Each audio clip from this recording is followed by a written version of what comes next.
हाँ जी मित्रों, तो कैसे हो आप लोग। आई होप आप लोग बहुत ही बढ़िया एंड बेहतरीन होंगे।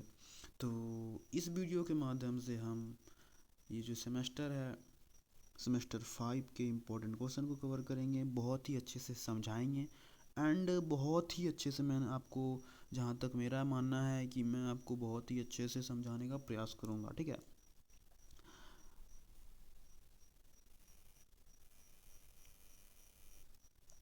इसमें जो हमारा टॉपिक रहने वाला है, भारतीय लोकतंत्र के चार स्तंभ का परिचय। ठीक है। भारत के लोकतंत्र में चार स्तंभ का परिचय रहने वाला है। फर्स्ट हमारा रहेगा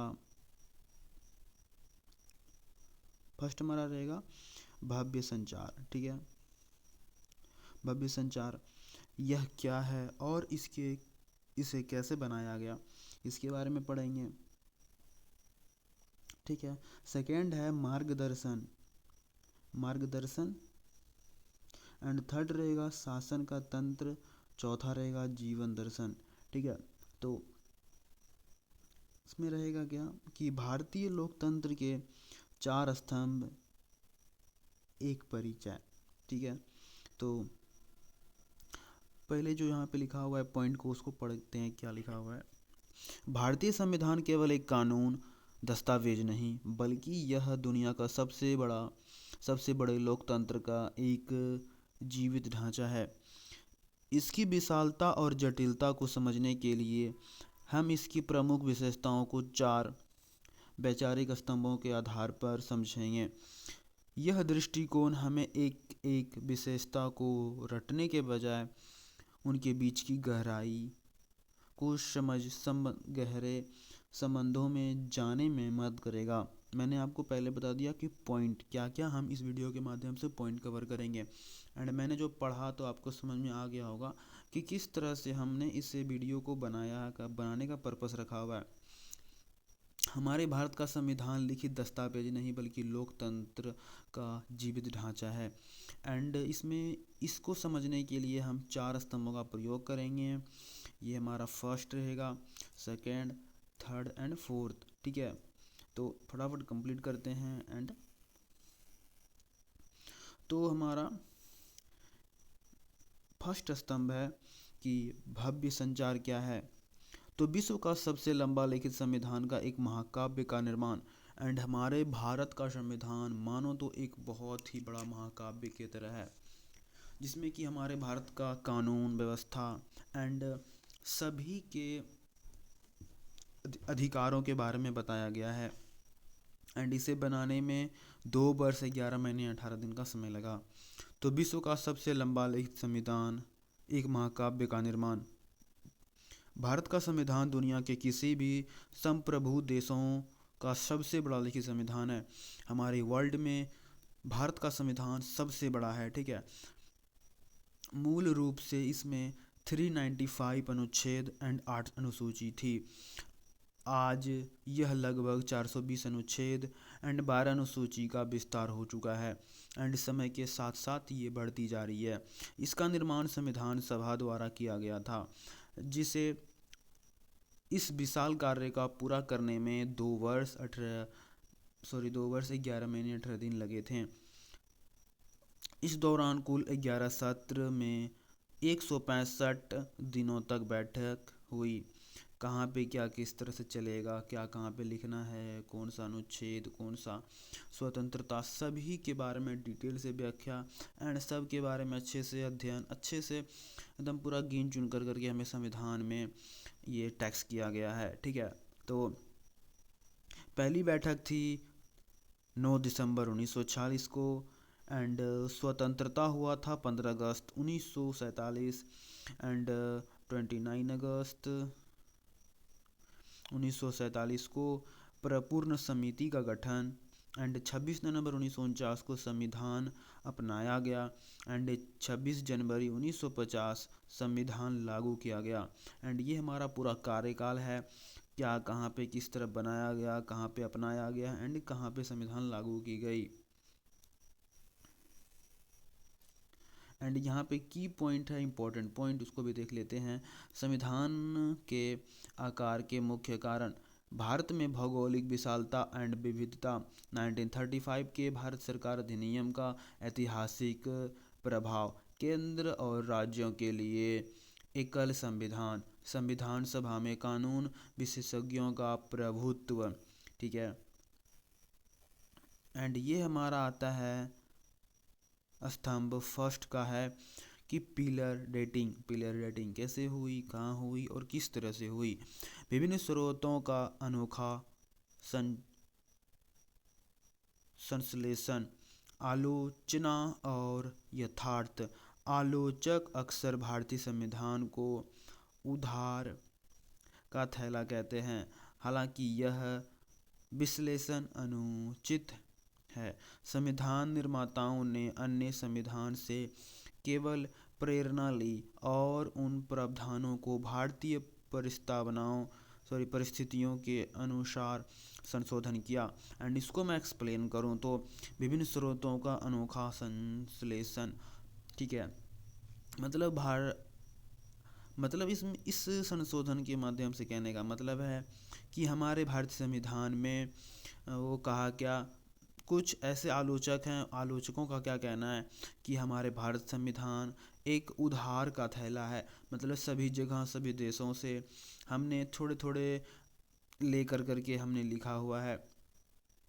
संविधान निर्माताओं ने अन्य संविधानों से केवल प्रेरणा ली और मतलब आलोचकों का कहना है कि हम सभी देशों से छोटे छोटे लेकर करके हम अपने संविधान को लिखा है, लेकिन उस तरह से नहीं। हमारे संविधान निर्माताओं ने सभी जगह से प्रेरणा ली, कहाँ पे क्या लिखा है एंड कहाँ पे क्या सही है, कहाँ पे क्या गलत है, एंड उसे हम अपने भारतीय समाज एंड भारतीय लोगों के कसौटी पे कस कर करके उसे लिखे हैं। ठीक है। एंड इसको बहुत ही अच्छे से डिज़ाइन किया गया है कि हमारे भारत के लिए किस तरह से ये कारीगर रहेंगे। एंड हमारा भारत संविधान कहीं किसी भी देश का उधार का थैला नहीं है, ये हमारा देश के लिए बहुत ही सही से एंड बहुत ही सही लिखा गया है। डॉक्टर भीमराव अंबेडकर का जवाब, कोई यह पूछना चाहेगा कि क्या, उन्होंने कहा था, ठीक है, कोई यह पूछना चाहेगा कि क्या दुनिया के इतिहास में इस घड़ी में बनाया गया संविधान में कुछ नया हो सकता है। मैं माफ़ी नहीं मांगता हूँ, किसी भी संविधान के मौलिक विचार पर किसी का पेटेंट अधिकार नहीं है। मतलब उनका कहना था कि इसमें जितना से जितना संशोधन किया जाना चाहिए, वो अगर इसके बारे में बात करेगा तो वो सही है। मैं माफ़ी नहीं मांगता, किसी भी संविधान के मौलिक विचारों पर किसी का पेटेंट अधिकार नहीं है। मतलब कहने का कि हमारे संविधान पर किसी का भी पेटेंट अधिकार नहीं है। ये हमारे सभी भाइयों के लिए उसी तरह से फ्री है जिस तरह से किसी अधिकारी पद के व्यक्तियों के लिए। यानी यह संविधान उतना ही उसका है और उतना ही उसका है जितना कि जिसे जिसे इसने लिखा है एंड जिसे इसे मानना है। ठीक है।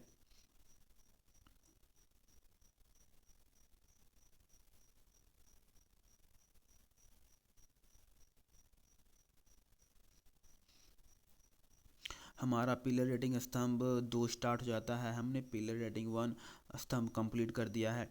तो संविधान की आत्मा, प्रस्तावना का मूल तत्व क्या है, हम यहाँ पे इस पेज के माध्यम से प्रस्तावना को अच्छे से समझेंगे।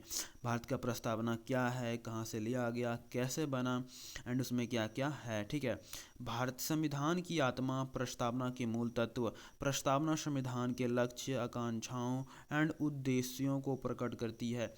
यह संविधान का पहचान पत्र है जो इसके मूल दर्शन को संरक्षित करता है। मतलब कहने का मतलब है कि हमारा प्रस्तावना जो है संविधान का भाग नहीं है, बल्कि यह एक अभिन्न भाग है जो कि प्रस्तावना को एक सही ढंग से, मतलब कि एक मूल है ऐसा मूल जिससे कि प्रस्तावना है। ठीक है। जिसको बोलते हैं कि सोल, कोर पॉइंट। मतलब प्रस्तावना वो चीज़ है जिससे कि पूरा संविधान है एंड संविधान वो है जिससे कि प्रस्तावना है। मतलब एक दूसरे से एक अभिन्न भाग हैं। ठीक है। एंड एक दूसरे का भाग नहीं है, लेकिन एक दूसरे से बहुत ही अच्छे तरीके से जुड़े हुए हैं। ठीक है। मतलब प्रस्तावना में एक ऐसा ऐसा पॉइंट, एक ऐसा ऐसा वर्ड लिखा गया है जो कि पूरे संविधान में विस्तार से दिया गया है। उसमें 10 से 15 वर्ड ऐसे लिखे गए हैं जो कि पूरे संविधान में लिखा गया है। ठीक है, आप जब कभी पढ़ोगे डिटेल से तो आपको समझ में आएगा कि प्रस्तावना में क्या लिखा गया है। ठीक है, तो प्रस्तावना का संविधान के लक्ष्य, आकांक्षाओं और उद्देश्यों का प्रकट करता है। ये संविधान का पहचान पत्र है जो कि इसके मूल दर्शन का संरक्षित करता है। प्रस्तावना हमारा यहाँ पे है। एंड शक्ति का स्रोत है। हम भारत के लोग यानी हम भारत के लोग, चाहे वो जनता हो, चाहे वो किसी भी सरकारी अधिकारी, दरोगा, जीएसटी इंस्पेक्टर या फिर अफसर या फिर लीडर, कोई भी लोग, हम भारत के लोग यानी हर एक भारत के लोग, हर एक भारत के लोग चाहे वो कोई भी हो, सभी एक हैं, समान हैं। एंड सब प्रण लेते हैं कि हम प्रस्तावना को सही ढंग से सुचारू रूप से चलाएंगे। एंड राज्य की प्रकृति होती है संप्रभुता, समाजवादी, 42वें संविधान संशोधन जोड़ा गया था, पथ निरपेक्ष। ये हमारे 2 से 3 वर्ड हैं जो कि भारत 42वें संविधान के द्वारा जोड़े गए थे। एंड ये संप्रभुता का मतलब होता है समाजवादी, एंड पथ निरपेक्ष लोकतंत्र गणराज्य। ये हमारा 4 जो वर्ड लिखा हुआ है बहुत ही ज़्यादा इम्पोर्टेंट है, मतलब कहें तो बहुत ही ज़्यादा इम्पोर्टेंट। ठीक है, यहाँ तो मुझे लगता है आगे इसको अच्छे से एक्सप्लेन किया हो गया होगा। ठीक है, एंड नहीं तो मैं आगे या पीछे के वीडियो में इसके बारे में पूरे डिटेल से एक्सप्लेन किया है प्रस्तावना के बारे में। ठीक है, एंड उद्देश्य क्या है मैं अच्छे से मैं फिर से मैं थोड़ा बहुत बता देता हूँ। ठीक है, राज्य की प्रकृति मतलब संप्रभुता में बताने का मतलब कि हमारा देश का हर एक व्यक्ति और हर एक चीज़ स्वतंत्र है। समाजवादी हमारे समाज के रहने वाले लोग, एंड वो सब भी एक तरह से समान है। एंड पथ निरपेक्ष मतलब कि हमारा धर्म, किसी एक धर्म पे हमारा देश नहीं चलता, यहाँ पे सभी धर्मों को समानता है। लोकतंत्रता यहाँ पे मतलब कि हर एक जनता, हर एक पर्सन को चुनाव लड़ने एंड वोट देने का अधिकार है। एंड विपक्षी दल को सरकार की कुरीतियों का बताने का कार्य है। एंड यहाँ पे किसी तरह का डिक्टेटरशिप यानी तानाशाह नहीं होना चाहिए। एंड गणराज्य का मतलब तो समझते ही हैं। एंड उद्देश्य क्या है तो उसको देखते हैं। उद्देश्य है न्याय, स्वतंत्रता, समानता एवं बंधुत्व। न्याय का मतलब है सभी को समान अधिकार एंड समान सम्मान। स्वतंत्रता का मतलब है हमारा देश स्वतंत्र है, यहाँ पे किसी की भी मनमानी नहीं चलेगी। एंड समानता का मतलब है कि हर एक चीज़ पे हर एक व्यक्ति को समान अवसर यानी समानता, समान अधिकार, महिला पुरुष एंड किसी भी धर्म के सभी को समान व्यवहार एंड समान रोजगार एंड सब कुछ समान होना चाहिए। समान अधिकार मिलना चाहिए, समान मतलब सब कुछ समान होना चाहिए। बंधुत्व हमारे देश के हर एक व्यक्ति भाई हैं। ठीक है, न्याय का मतलब है सामाजिक, आर्थिक एंड राजनीतिक तरह से हमारा देशों के हर एक व्यक्तियों के साथ सम्मान न्याय होना चाहिए। स्वतंत्रता विचार से, स्वतंत्रता अभिव्यक्ति से, स्वतंत्रता विश्वास से, स्वतंत्रता धर्म उपासना में, हर एक चीज़ों में स्वतंत्रता होनी चाहिए। एंड समानता प्रतिष्ठा एंड अवसर, हमारे देश में हर एक व्यक्ति को समान प्रतिष्ठा एंड अवसर प्राप्त होना चाहिए। व्यक्ति की गरिमा एंड राष्ट्र की एकता। बंधुत्व का मतलब है हमारे व्यक्तियों की गरिमा होती है उसका सम्मान करना चाहिए। एंड राष्ट्र की एकता को बचाए रखना चाहिए। एंड हमारा ये होता है दूसरा पॉइंट। मार्गदर्शन क्या है पिलर है स्तंभ 2। नागरिकों का अधिकार पत्र, मौलिक अधिकार भाग 3। संविधान का भाग 3 में उल्लेखित मौलिक अधिकार राजनीतिक लोकतंत्र के विचार को बढ़ावा देता है। एक ये अधिकार न्योचित है जिसका अर्थ है कि इन्हें उल्लंघन पर नागरिक सीधे सर्वोच्च न्यायालय या उच्च न्यायालय जा सकते हैं। मतलब कि मौलिक अधिकार को मैं अच्छे से एक्सप्लेन करूं तो हमारे देश में रहने वाले हर एक व्यक्ति के कुछ मौलिक अधिकार हैं, जैसे कि 13 वर्ष के बच्चे को फ्री शिक्षा प्राप्त होगी। एंड हमें वोट देने का अधिकार है। एंड हमें भारत में रहते हुए किसी भी धर्म का प्रचार प्रसार किया जा सकता है, यानी किसी भी धर्म को मान सकते हैं। ये सारे कुछ मौलिक अधिकार हैं। अगर हमें इस मौलिक अधिकार को किसी ने छीना एंड किसी ने तौहीन की तो मैं ये चीज़ को लेकर करके सर्वोच्च न्यायालय यानी उच्च न्यायालय जा सकता हूँ। एंड वहाँ पे कंप्लेन कर सकता हूँ कि हमें मौलिक अधिकार नहीं मिला, एंड ये फिर हमें मौलिक अधिकार करने से रोक रहा है। तो जिसने भी मौलिक अधिकार को भंग किया उसके लिए कार्रवाई की जाएगी, ये मैं यहाँ पे एक्सप्लेन किया गया है, ठीक है। एंड समानता का अधिकार की 14 से 18 वर्ष को समानता का अधिकार एंड स्वतंत्रता का अधिकार अनुच्छेद 19 से 22 तक में, शोषण के विरुद्ध अधिकार अनुच्छेद 23 से 24 के अंतर्गत है। एंड धर्म स्वतंत्रता का अधिकार अनुच्छेद 25 से 28, एंड सांस्कृतिक एंड शैक्षिक का अधिकार अनुच्छेद 19 से 30 के अंतर्गत है। एंड संवैधानिक उपचारों का अधिकार अनुच्छेद 32 के अंतर्गत आता है। एंड आप लोग इसको पोस्ट करके अच्छे से पढ़ लेना, ठीक है। एंड दूसरा ही स्तंभ है, तो राजनीतिक नैतिक कंपास निर्देशक तत्व एंड मौलिक अधिकार क्या है। जहां मौलिक अधिकार राज्य की शक्ति पर सीमाएं लगाते हैं, वही नीति निर्देशक तत्व डीपीएसपी राज्य को एक कल्याणकारी राज्य बनाने के लिए सकारात्मक निर्देश देता है। मौलिक अधिकार नागरिकों को उनके दायित्व की याद दिलाती है। मैं इसको अच्छे से समझाऊं तो जहाँ मौलिक अधिकार का राज्य की शक्ति पर सीमा लगाते हैं, हम मतलब जहाँ राज्य मौलिक अधिकार राज्य की शक्तियों पर सीमा लगाते हैं, वहीं नैतिक निर्देशक तत्व राज्य को एक कल्याणकारी राज्य बनाने के लिए सकारात्मक निर्देश देते हैं। मौलिक कर्तव्य नागरिकों को उनके दायित्व की याद दिलाते हैं। मौलिक कर्तव्य इस तरह कर्तव्य है, सभी लोगों को अपने देश के प्रति हर एक प्यार और अच्छे से भावना रखनी चाहिए। एंड देश को किसी भी टाइम किसी की ज़रूरत हो तो वो एक अच्छे व्यक्ति की तरह देश का सम्मान करना चाहिए, एंड उसके लिए समर्पण होना चाहिए। ये है राज्य की नीति निर्देशक तत्व। भाग 4 उद्देश्य सामाजिक एंड आर्थिक लोकतंत्र की स्थापना। उद्देश्य होना चाहिए सामाजिक एंड आर्थिक लोकतंत्र की स्थापना। प्रकृति होनी चाहिए गैर नियोजित, उदाहरण समान नागरिक संहिता, ग्राम पंचायतों का संगठन, समान काम के लिए समान वेतन।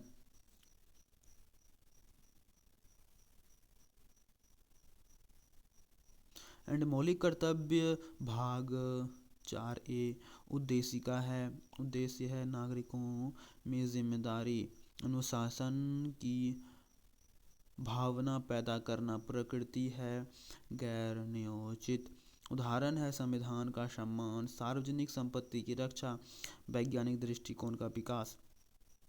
एंड ये राज्य की नीति निर्देशक तत्व एंड ये मौलिक कर्तव्य राज्य की नीति निर्देशक तत्व कहते हैं कि समान नागरिक सहित ग्राम पंचायतों संगठन, समान कामों के लिए समान वेतन। एंड ये बोलते हैं कि हमारे संविधान सम्मान, सार्वजनिक शक्ति की रक्षा एंड वैज्ञानिक दृष्टिकोण का विकास करना, ठीक है। जहाँ तक मुझे लगता है कि हर एक वर्ड सिंपल है, आसानी से समझा जा सकता है, ठीक है। तो डॉक्टर भीमराव अम्बेडकर ने निर्देशक तत्व के संविधान की नई विशेषता कहा, ठीक है।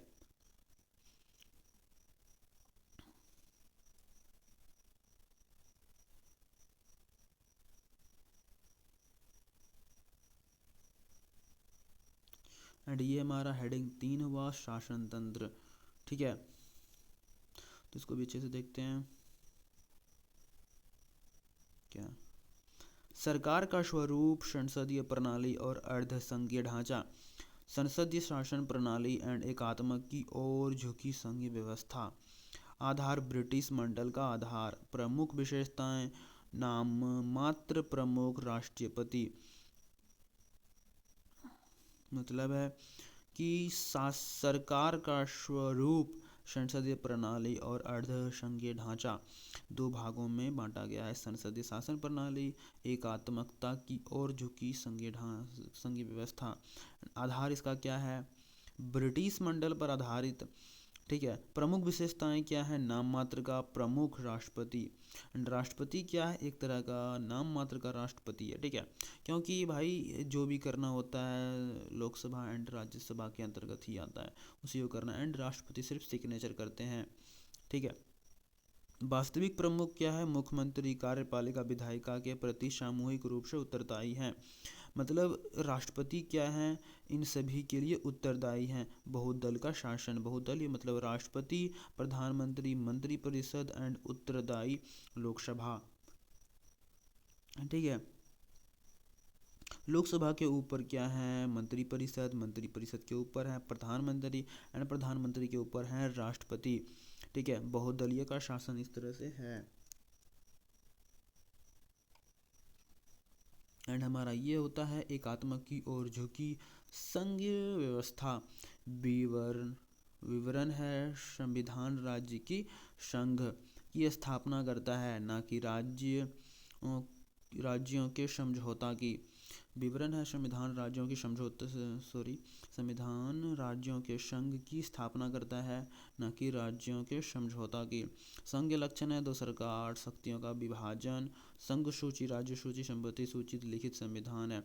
संघ लक्षण क्या है? होता है हमारा ये संपत्ति सूची, राज्य सूची एंड संपत्ति सूची। इसे भी मैंने पहले ही एक वीडियो में अच्छे से एक्सप्लेन किया था, ठीक है। एंड आप सेमेस्टर 5 में होगे तो लगभग इसके बारे में अच्छे से जानते ही होगे। एकात्मक लक्षण मजबूत केंद्र, एकल नागरिकता, एकल संविधान, राज्यपाल की नियुक्ति, अखिल भारतीय सेवाएं। मतलब एकात्मक लक्ष्य का मतलब है मजबूत केंद्र, एकल नागरिकता एंड एकल संविधान, राज्य की नियुक्ति, अखिल भारतीय सेवाएं, ठीक है। विशेषज्ञों की राय। केसी बेहेगर ने इसे अर्धसंघीय कहा। अर्धसंघीय कहा मतलब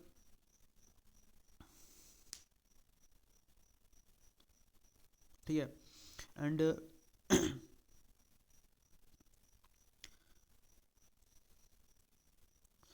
ये पॉइंट में हम ये पेज में पढ़ेंगे शासन का तंत्र, किस तरह से शासन चलता है, ठीक है।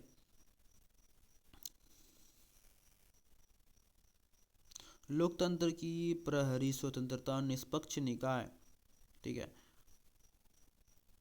संविधान सरकार की विधायी और कार्यकारी अंगों के हस्तक्षेप के बिना स्वतंत्र रूप से कार्य करने के लिए कुछ निकायों की स्थापना करता है। यह निकाय लोकतंत्र के सुचारू रूप से चलाने के लिए महत्वपूर्ण है। फर्स्ट है निर्वाचन आयोग, सेकेंड नंबर है संघ लोक सेवा आयोग यूपीएससी, एंड थर्ड है नियंत्रक एवं महालेखा परीक्षा सीएजी, एंड राज्य लोक सेवा आयोग एसपीएससी, ठीक है। तो लोकतंत्र, प्रहरी स्वतंत्रता, निष्पक्ष निकाय 4 भागों में विभाजित है, ठीक है। इसको अच्छे से पढ़ते हैं। निर्वाचन आयोग संसद, राज्य विधान सभाओं, राष्ट्रपति और उपराष्ट्रपति के लिए स्वतंत्र और निष्पक्ष चुनाव सुनिश्चित करता है। मतलब यहाँ पे क्या होता है? निर्वाचन आयोग का मतलब है कि वोट लेना एंड उसके आसपास के हर एक प्रॉब्लम को सॉल्व करना, किस डेट के अंतर्गत वोट लिया जाएगा एंड करवाया जाएगा, वोटिंग करवाया जाएगा, एंड कब रिजल्ट दिया जाना चाहिए, एंड आचार संहिता लागू करना, एंड किसको कौन सा चिन्ह देना है, किसको कौन सा मतलब होता है ना कि किसको कौन सा वो देना है छाप, वो ये सब क्या करते हैं? निर्वाचन आयोग करते हैं। नियंत्रण महालेखा परीक्षक केंद्र राज्य सरकारों के खाते का अवमंडित करता है।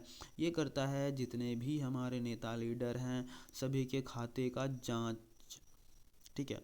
किसके पास कितना पैसा जा रहा है, किसके पास कितना पैसा आ रहा है, किसको मंथली कितना देना है, एंड जो हमारे राष्ट्रपति प्रधानमंत्री होते हैं उसका पैसा का लेखा जोखा करते हैं, ठीक है। एंड संघ लोक सेवा आयोग, भाई यूपीएससी के बारे में तो सब जानते ही होंगे। हमारे देश को चलाने में अहम भूमिका है यूपीएससी का, ठीक है। अखिल भारतीय सेवा एंड केंद्र सेवाओं के लिए भर्ती परीक्षा आयोजित करता है। एंड हमारे देश में जो जिला अधिकारी होते हैं आईपीएस, आईएएस एंड आईएफएस को क्या करते हैं? ये चुनते हैं एंड भर्ती आयोजित करवाते हैं। ठीक है। राज्य लोक सेवा आयोग राज्य सेवाओं के लिए भर्ती परीक्षा आयोजित, एंड ये भी क्या है, राज्य सेवाओं के लिए भर्ती परीक्षा आयोजित करवाते हैं, एसपीएससी। ठीक है।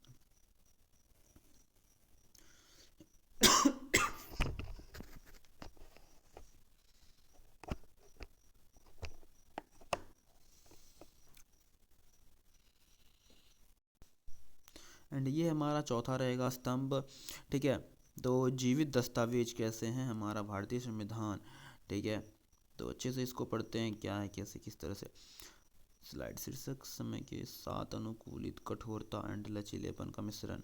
स्लाइड शीर्षक है समय के साथ अनुकूलन कठोरता एंड लचीलेपन का मिश्रण। भारतीय संविधान ना तो ब्रिटिश की तरह अत्यंत लचीला और ना ही अमेरिका की तरह अत्यंत कठोर है। यह बदलती ज़रूरतों के अनुसार खुद को ढालने की क्षमता रखती है। अनुच्छेद 368, मतलब मैं अच्छे से एक्सप्लेन करूँ तो भारत संविधान बहुत ही ज़्यादा कठोर नहीं, बहुत ही ज़्यादा लचीला है। भारत संविधान पहले तो बहुत ही ज़्यादा कठोर है, एंड कुछ भी नियम कानून के बारी आती है तो उसे संशोधित करके चेंज किया जाता है। ये लचीलेपन है। ठीक है। ये नहीं कि कोई भी कुछ कहीं भी किसी तरह की गलती यानी किसी तरह का कोई भी कुछ हुआ तो जो संविधान में लिखा है उसी को फॉलो किया जाएगा, चाहे वो गलत हो नहीं। हमारे संविधान को संशोधित भी किया जाने का ऑप्शन है। ये अनुच्छेद 368 में संशोधन की प्रक्रिया का वर्णन है। ठीक है। कि हमारे अनुच्छेद में 368 में संविधान का संशोधन करने की प्रक्रिया है। प्रक्रिया एक संसद के साधारण बहुमत द्वारा, उदाहरण नए राज्यों का निर्माण, नागरिकता संबंधी प्रावधान अनुच्छेद 368 के दायरे से बाहर। ठीक है। इन प्रक्रिया दो संसद के विशेष बहुमत द्वारा प्रत्येक सदन की कुल संसद सदस्यता का बहुमत प्लस उपस्थिति और मतदान करने वालों का 2 से 3 बहुमत, उदाहरण मौलिक अधिकार, राज्य के नीति निर्देशक तत्व। एंड प्रक्रिया 3 विशेषक बहुमत, आधे राज्य का अनुसमर्थन, उदाहरण राष्ट्रपति का चुनाव, केंद्र राज्य संबंधी जीएसटी।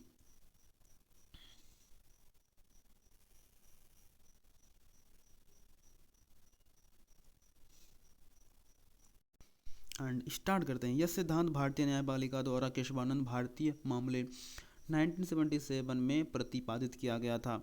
इसके अनुसार संसद अनुच्छेद 368 के तहत संविधान की संशोधन तो कर सकती है, लेकिन वह इसकी मूल संरचना या बुनियादी विशेषताओं को नहीं बदल जा सकती है। मतलब केशवानंद जो हमारे भारत के एक अच्छे लीडर थे, उन्होंने कहा कि संविधान संशोधन तो किए जा सकते हैं, लेकिन मूल संरचना बुनियादी विशेषताओं को नहीं बदली जा सकती।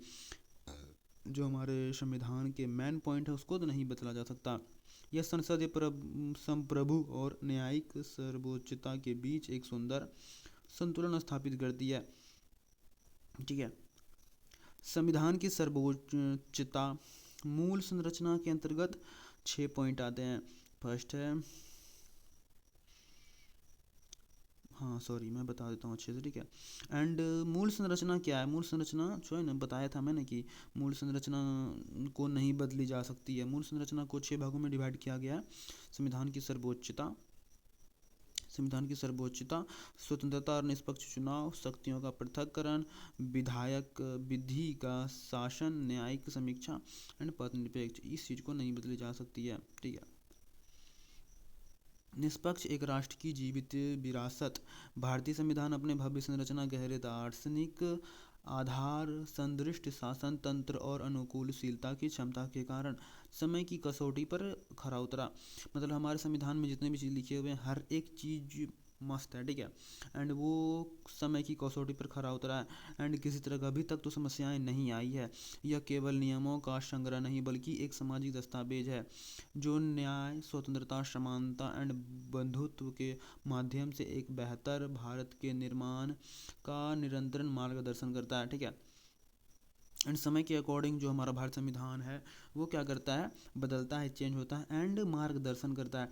संविधान कागज़ का एक टुकड़ा नहीं बल्कि यह जीवन का एक तरीका है और इसे जीना पड़ता है। ठीक है। मतलब ये जो है ना, कहे थे ये, ठीक है, इसकी जुबानी है, ठीक है। मतलब मैं बताऊं तो भाई देख कितना इंपॉर्टेंट पॉइंट है, कितने अच्छे से मैंने डिजाइन करके आपको समझाया, एक्सप्लेन किया, ठीक है। एंड कहाँ पे किस तरह से किस किस स्तंभ में क्या किस तरह इंपॉर्टेंट पॉइंट, जितना भी मैंने बताया सारे के सारे इंपॉर्टेंट हैं। एंड अच्छे से एक्सप्लेन करो। तो जितने भी मैंने जितने जितने भी वर्ड लिखे हुए हैं, किसी भी वर्ड के स्किप स्किप किया नहीं जाना चाहिए। हर एक वर्ड एक इम्पॉर्टेंट पॉइंट है, ठीक है। सबको अच्छे से देखना है तुमको, ठीक है। एंड परीक्षा में जो अति लघुत्तरी महत्वपूर्ण प्रश्न आते हैं, निर्माण कब हुआ था, स्रोत क्या है, अनुच्छेद 32 में क्या है, अनुच्छेद 368 में क्या है, 42 में अनुसंशोधन क्या है, केशवानंद भारतीय केस क्या है, 81वां संशोधन, 73वां एंड 74वां संशोधन, प्रमुख अवधारणा क्या है, अर्थसंघीय न्यायिक समीक्षा, एकल नागरिकता, सार्वभौमिक वयस्क मताधिकार। मतलब देख रहे हो भाई कितना इंपॉर्टेंट पॉइंट है। ये सब क्या होता है, चाहे तुम यूपीएससी का एग्ज़ाम दे रहे हो, बीपीएससी का एग्ज़ाम दे रहे हो, या फिर छोटे मोटे कंपटीशन एग्ज़ाम, बिहार पुलिस, या फिर जिसमें भी जीके जीएस है एंड पॉलिटेक्निक साइंस है, ये सब तो भाई तुम वहाँ पे भी पढ़ोगे। तो ठीक है, इस चीज़ को यहीं पे कंप्लीट कर लो, क्या दिक्कत है। तो एंड अभ्यास के लिए वो सब तुम क्या करो, एक बार देख लो, ठीक है, रिवीजन कर लो। एंड यहाँ पे क्या है, प्रैक्टिस कर लो, ठीक है। मैंने आंसर दे दिया है। एंड यहाँ पे तुम क्या करो, जो कि एग्ज़ाम में पूछे गए हैं एंड पूछे जा सकते हैं, ये भाई बहुत ही मोस्ट इंपॉर्टेंट क्वेश्चन है, ठीक है। एंड ये क्या है, मैं बताऊँ तो यूपीएससी के एग्ज़ाम में भी कभी कभी पूछे गए हैं, ठीक है। एंड पूछे भी जा सकते हैं, हालांकि ये बहुत ही हल्का क्वेश्चन है यूपीएससी के एग्ज़ाम के पॉइंट ऑफ व्यू से, ठीक है। तो इसको तुम कंप्लीट कर लो। ये पूछे जाएंगे, पूछे जा सकते हैं सेमेस्टर 5, सेमेस्टर 6, सेमेस्टर 7, ये बीएससी कॉन्स्टिट्यूशन एंड वैल्यू, उसमें भी पूछे जा सकते हैं, ठीक है। तो तुम इस चीज़ को देख लो, इसको कंप्लीट कर ही लेना, ठीक है। हालांकि ये इसको मैंने ऊपर बताया है, तो देख लो। एंड ये भी क्वेश्चन देख लो जो भी पूछे गए हैं। तो इस वीडियो में भाई बस यहीं तक। एंड लास्ट में सबको बता देता हूँ कि जाने से पहले भाई चैनल को सब्सक्राइब कर लेना, ठीक है। हाँ, एंड लाइक कर दो भाई, अभी हेल्प किसी बंदे का नहीं करोगे तो कब करोगे, ठीक है। एंड मैं एजुकेशन प्रोवाइड कर रहा हूँ, जितने भी स्टूडेंट, जितने भाई सभी हो, ठीक है। एंड चैनल को सब्सक्राइब नहीं कर रहे हो तो फिर भाई तुम अपने पैर पे कुल्हाड़ी मार रहे हो, ठीक है। एंड मैं बताऊँ तो क्या भाई, एक लाइक सब्सक्राइब करने में क्या प्रॉब्लम होता है, ठीक है। तो मिलते हैं नेक्स्ट वीडियो में, आगे तुम्हारी मर्जी, ठीक है।